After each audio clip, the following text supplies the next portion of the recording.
নমস্কাৰ। আজি এই অনুষ্ঠানত উপস্থিত থকা সাংবাদিক বন্ধুসকলক মই আয়ুষ মন্ত্ৰালয়ৰ তৰফৰ পৰা বিশেষভাৱে স্বাগতম জনাইছোঁ। আজি আমাৰ মাজত আছে আমাৰ আয়ুষ কেন্দ্ৰীয় ৰাজ্যমন্ত্ৰী ডক্টৰ মঞ্জাপাৰা মহেন্দ্ৰ ভাই আৰু আমাৰ আয়ুষ মন্ত্ৰালয়ৰ সচিব সেক্ৰেটাৰী পদ্মশ্ৰী বৈদ্য ৰাজেশ কোটেচাজী আৰু আমাৰ স্পেচিয়েল সেক্ৰেটাৰী পাঠক ডাঙৰীয়া পাঠকজী। আজি এই অনুষ্ঠানটো ইতিমধ্যে আমাৰ সচিব মহোদয় আপোনালোকক জনালে। অহা কালিৰ পৰা SCO আপোনালোকে জানে এইবাৰ প্ৰেচিডেন্সি ভাৰতবৰ্ষৰ হাতত, গতিকে এবছৰজোৰা এই কাৰ্যসূচীত বিশেষকৈ গুৱাহাটীত আয়ুষ মন্ত্ৰালয়ৰ তৰফৰ পৰা ইনভেষ্ট ইণ্ডিয়া আৰু AYUSH excel AYUSH export promotion council AYUSH export promotion council তেখেতসকলৰ সহযোগত দুদিনীয়া কাৰ্যসূচী অহাকালিৰ পৰা B2B কনফাৰেন্স আৰু এক্সপো অন ট্ৰেডিশ্যনেল মেডিচিনৰ বৈঠক অনুষ্ঠিত হ'ব।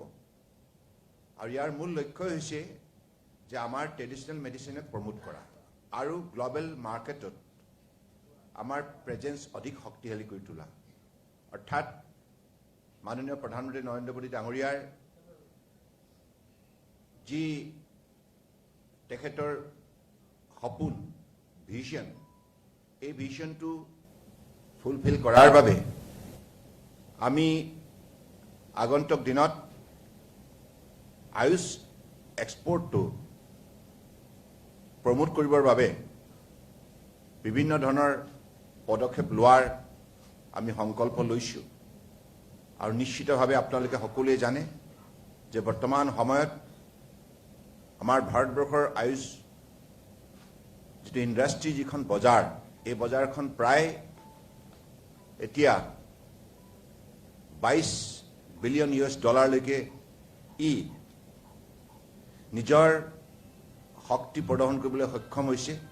গতিকে আগন্তুক দিনত আয়ুষ ছাৰ্ভিচ আৰু আয়ুষ মেনুফেকচাৰ দুয়োটা ক্ষেত্ৰতে প্ৰায় 4 লাখ কোটি টকাৰ এখন শক্তিশালী বজাৰ গঢ় দিয়াৰ ক্ষেত্ৰত এতিয়ালৈকে সফলতা আয়োজন কৰা হৈছে।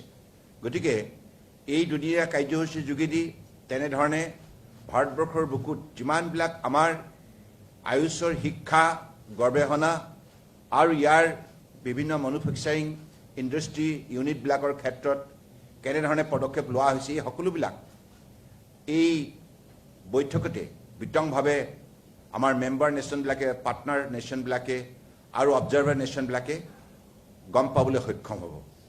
গতিকে মই আশা ৰাখিম যে এই কাৰ্যসূচীত আমি যিখিনি আমাৰ মাজত আলোচনা হ'ব, এই কথাবিলাক যেন জনসাধাৰণে জানিব পাৰে, তাৰ কাৰণে আপোনালোক সকলোৱে সহায় কৰিব।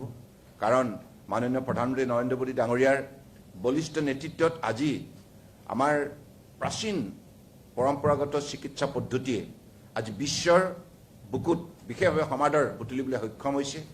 আৰু বিশ্বৰ মানৱ সমাজে নিজৰ স্বাস্থ্য সুৰক্ষিত কৰাৰ বাবে, বিভিন্ন ৰোগৰ পৰা পৰিত্ৰাণ পাবৰ বাবে আজি এনেধৰণে পৰম্পৰাগত ঔষধক তেখেতসকলে ব্যৱহাৰ কৰি ইয়াৰ পৰা লাভান্বিত হৈছে। গতিকে আমাৰ ছাষ্টেইনেবল ডেভেলপমেণ্ট গ'লৰ যি লক্ষ্য আছে নিউট্ৰিশ্যন আৰু হেল্থ এণ্ড ৱেলনেছ, গতিকে হেল্থ আৰু ৱেলনেছৰ বাবে আৰু নিউট্ৰিশ্যনৰ বাবে যিটো লক্ষ্য স্থিৰ কৰা হৈছে ছাষ্টেইনেবল ডেভেলপমেণ্ট গ'লত, এই লক্ষ্যটো উপনীত হোৱাৰ আমাৰ উদ্দেশ্য আছে। গতিকে সেইবাবে আগন্তুক দিনত তেনেধৰণে মাননীয় প্ৰধানমন্ত্ৰী ডাঙৰীয়াই 5 ট্ৰিলিয়ন ইকনমি আমাৰ ভাৰতবৰ্ষৰে আগন্তুক দিনত নিৰ্মাণ কৰিব লাগিব।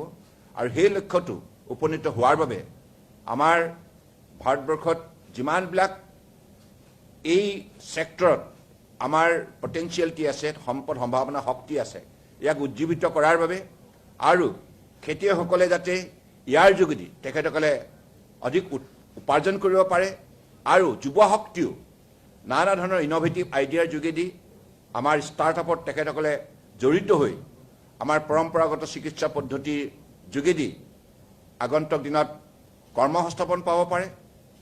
এটা বৃহৎ লক্ষ্য সন্মুখত ৰাখি আজি ভাৰতবৰ্ষই সৌগৌৰৱেৰে মাননীয় প্ৰধানমন্ত্ৰী নৰেন্দ্ৰ মোদী ডাঙৰীয়াৰ নেতৃত্বত এই ক্ষেত্ৰত যথেষ্টখিনি সফলতা বুটলিবলৈ সক্ষম হৈছে আৰু যাৰ বাবে আজি WHOয়ে ভাৰতবৰ্ষৰ বুকুত global centre for traditional medicine প্ৰতিষ্ঠা কৰিছে। গতিকে আমাৰ এইখন দেশৰ যিখিনি পৰম্পৰাগত চিকিৎসা পদ্ধতিত শক্তি আছে আৰু এতিয়ালৈকে বিভিন্ন ছেক্টৰত যিখিনি আমি পাৰদৰ্শিতা দেখাবলৈ সক্ষম হৈছোঁ, একাডেমিক ছেক্টৰত হওক বা ছাৰ্ভিচ ছেক্টৰত হওক বা মেনুফেকচাৰিং ছেক্টৰত হওক, এই সকলোবিলাক কথা আমাৰ মেম্বাৰ নেশ্যনবিলাকে, পাৰ্টনাৰ নেশ্যনবিলাকে এই কথাবিলাক এই দুদিনীয়া বৈঠকত তেখেতসকলক জনোৱা হ'ব। গতিকে আৰু B2B মিটিঙৰ যোগেদি বিভিন্ন ধৰণৰ বুজাবুজি চুক্তি হ'ব। গতিকে আগন্তুক দিনত যাতে আমাৰ অধিক এই উদ্যোগটোক আমি শক্তিশালী ৰূপ দিব পাৰোঁ, তাৰ বাবে লক্ষ্য ৰাখি এই দুদিনীয়া কাৰ্যসূচী সফল ৰূপ দিয়া হ'ব। मैं अब हमारे पत्रकार बंधुओं को विशेष रूप से धन्यवाद देता हूं। आप लोगों ने इस प्रेस मीट में भाग लिया। आप सबको मालूम है ये हमारे शंघाई कोऑपरेशन ऑर्गेनाइजेशन की जो भारत में अभी जो प्रेसिडेंसी है 1 साल के लिए, और उसी कालखंड में हम लोगों ने गुवाहाटी में हमारे SCO expert working group on traditional medicine की ऊपर 2 दिन का यहाँ बैठक होंगे। इस बैठक में विशेष रूप से B2B कॉन्फ्रेंस और एक्सपो ऑन ट्रेडिशनल मेडिसिन पर इसको विशेष रूप से ध्यान दिया जाएगा और मेंबर नेशन, पार्टनर्स नेशन, सब लोगों का बीच में डिटेल पे चर्चा होगा और हमारे भारत में ट्रेडिशनल मेडिसिन सेक्टर में जो शक्ति, संपदा और संभावना है और अब तक हम लोगों ने कितना सफलता प्राप्त की है, हमारे यहाँ जो शिक्षा व्यवस्था है, अनुसंधान व्यवस्था है और मैन्युफैक्चरिंग जो व्यवस्था है, इन व्यवस्थाओं के बारे में उन लोगों को जानकारी मिलेगा और अगले दिनों में हम इसी की द्वारा देश की अर्थव्यवस्था को कैसे माननीय प्रधानमंत्री जी ने जो लक्ष्य दी है 5 ट्रिलियन इकोनॉमी, वहां तक हम कैसे ले जाए, आयुष सेक्टर के द्वारा भी हम अगले दिनों में कोशिश हम करेंगे और इसके लिए रोड मैप बनाया जाएगा। तो अब तक जो भी हम लोगों ने सफलता प्राप्त की है, ये संभव हुआ है सिर्फ परम आदरणीय प्रधानमंत्री नरेंद्र मोदी जी की उनकी निरंतर, उनकी जो कदम और निरंतर उनकी कोशिश के वजह से, अलग अलग उनकी तरफ से दिए हुए मार्गदर्शन के वजह से, उनकी तरफ से जो भी कदम उठाया गया है, नई नई नीति और कार्यक्रम इस विषय पर लिया गया है, जो अब सफलतापूर्वक सिर्फ देश के अंदर नहीं, दुनिया में आयुष ने अपना पहचान बनाने में विशेष रूप से अपना शक्ति दिखाने में सफलता प्राप्त की है। तो मुझे लगता है कि अगले दिनों में और भी हम कैसे उसको ट्रेडिशनल मेडिसिन को दुनिया में अधिक प्रतिष्ठा करें और उसको कैसे बढ़ावा दे, इस विषय पर अगले दिनों के लिए भी रणनीति प्रस्तुत किया जाएगा। और सस्टेनेबल डेवलपमेंट गोल के सिलसिले में जैसे हम लोगों को कहा गया है न्यूट्रिशन और हेल्थ एंड वेलनेस, इस विषय पर भी विशेष रूप से अगले दिनों में ध्यान रखते हुए हम अपने कार्यक्रम को आगे बढ़ाएंगे। तो अब मैं आप लोगों को यही दरखास्त करता हूं और इस 2 दिन का बैठक में अब तक 13 कंट्रीज ने फिजिकली पार्टिसिपेट करने के लिए उन्होंने यहां आ चुका है और बाकी जो कंट्री है वो वर्चुअली जुड़ेंगे। तो मुझे लगता है कि निश्चित रूप से ये 2 दिन का कार्यक्रम बहुत सफल होगा। आप लोगों का भी हम सहयोग चाहते हैं और निश्चित रूप से ये बात हम बताते हुए मुझे बहुत गर्व महसूस होता है कि माननीय प्रधानमंत्री नरेंद्र मोदी जी के कुशल नेतृत्व ने आज ये परंपरागत चिकित्सा पद्धति ने दुनिया में अलग सा एक जगह बनाने में सफलता प्राप्त की है। इसके वजह से आप हमारे मार्केट का ग्रोथ करीबन 22 US बिलियन डॉलर तक पहुंच गए हैं, और आप दोनों को अगर जोड़े सर्विस एंड मैन्युफैक्चरिंग, तो मुझे लगता है कि 4 लाख करोड़ का आसपास में हमारा बाजार का ग्रोथ ये बढ़ चुका है। तो इससे साफ जाहिर है कि हिंदुस्तान परंपरागत चिकित्सा पद्धति में जो तरक्की की है, जो शक्ति दिखाने में सफलता प्राप्त की है, अगले दिनों में हमें ही दुनिया में विशेष रूप से इस विषय पर नेतृत्व देने होंगे। तो आप सबका हम सहयोग चाहते हैं। धन्यवाद। कोई सवाल आप लोगों का है तो आप कीजिए।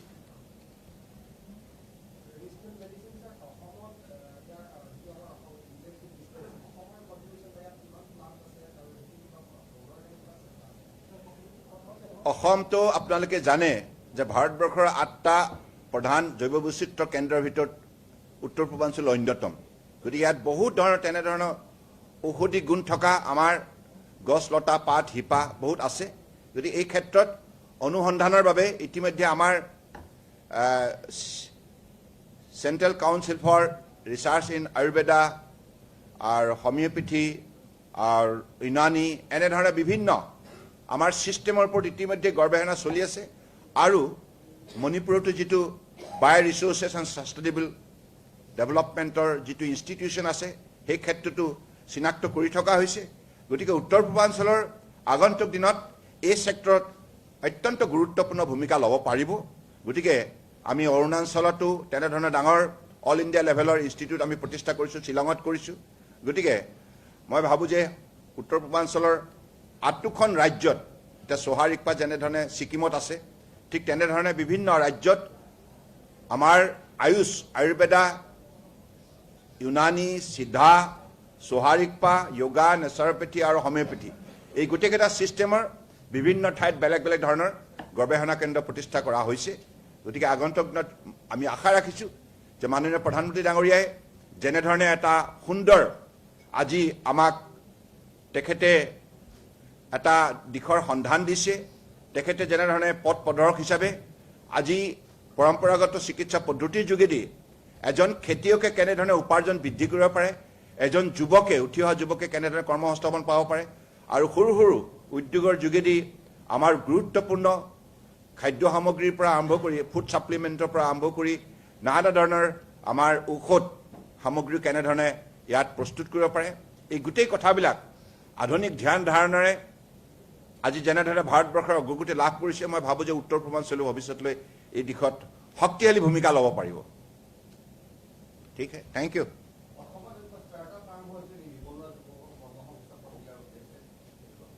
নিশ্চিতভাৱে অসমত আমিতো গোটেই ভাৰতবৰ্ষতেই যেনেধৰণে ষ্টাৰ্টআপৰ ক্ষেত্ৰত পৃথিৱীৰ এতিয়া 3য় স্থানত আছে ভাৰতবৰ্ষ। আজি প্ৰায় 98,000 ষ্টাৰ্টআপ হৈ গৈছে গোটেই ভাৰতবৰ্ষতে, লগতে ইউনিকৰ্ণো হৈছে। গতিকে সেইবাবে মই ভাবোঁ যে আমাৰ যিহেতু অসমতো ষ্টাৰ্টআপ বিভিন্ন ছেক্টৰত হৈছে, গতিকে এই আয়ুষ ছেক্টৰটো মই যুৱ শক্তিক আগুৱাই আহিবৰ কাৰণে আহ্বান জনাইছোঁ। ইয়াত বহুত ধৰণৰ সম্ভাৱনা আছে। ঠিক আছে, থেংক ইউ। চলো, অ' য়েছ।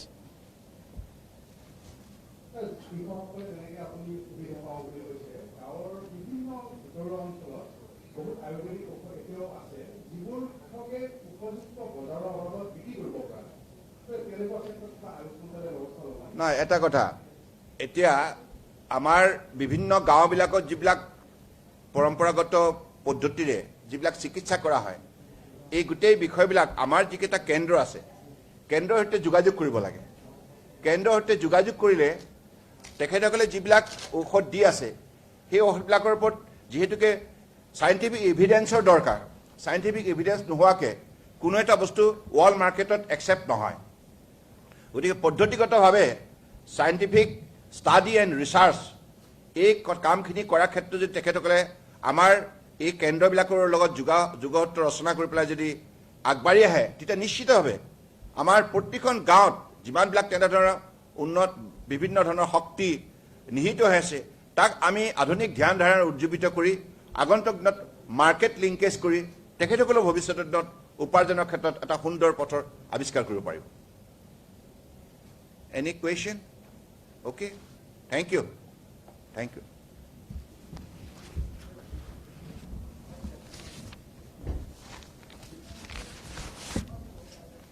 That's it. बहुत सारी समझता है